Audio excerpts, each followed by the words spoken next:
And then Michael Schenker had left the band and joined UFO before this one came out. Today I'm back to talk about another one of my top 3 albums in my collection. It's another band that I have to do that has such a huge catalog that I've got to do top 3 70s, top 3 80s. This is top 3 70s. I only have 3 minutes, so here we go. This is a band that I have loved since the beginning. This is one of their 2 copies of their records that I did not buy brand new off the shelf. And if you check the internet, you'll figure out why I didn't buy this brand new. But I did get it a few weeks later when they changed the cover.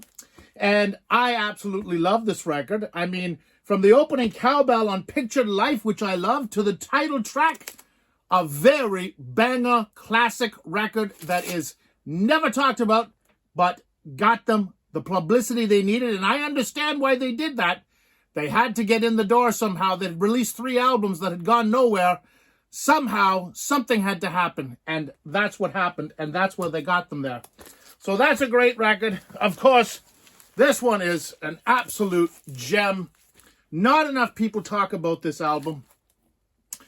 This is probably really considered, I guess, their first release. Lonesome Crow came out first, but this one came out next.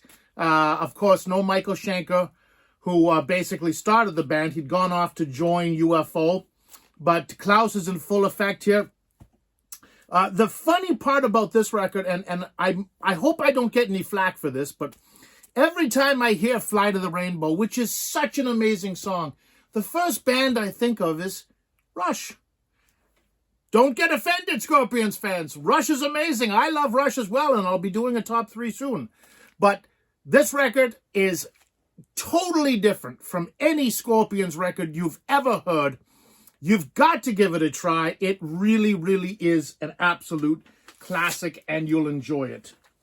Last but not least, certainly not least, my favorite Scorpions record from the 1970s, Taken by Force.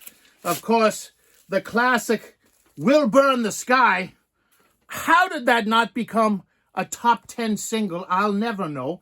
I put this album up with anything by Black Sabbath, anything by Judas Priest, anything by Kiss. This is a classic, and this is where you really can tell they're putting it all together.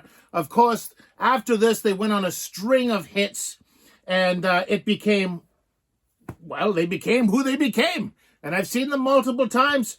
Scorpions, top 3 of the 70s. This is number 1 by far, Taken by Force. I love it. Check them out.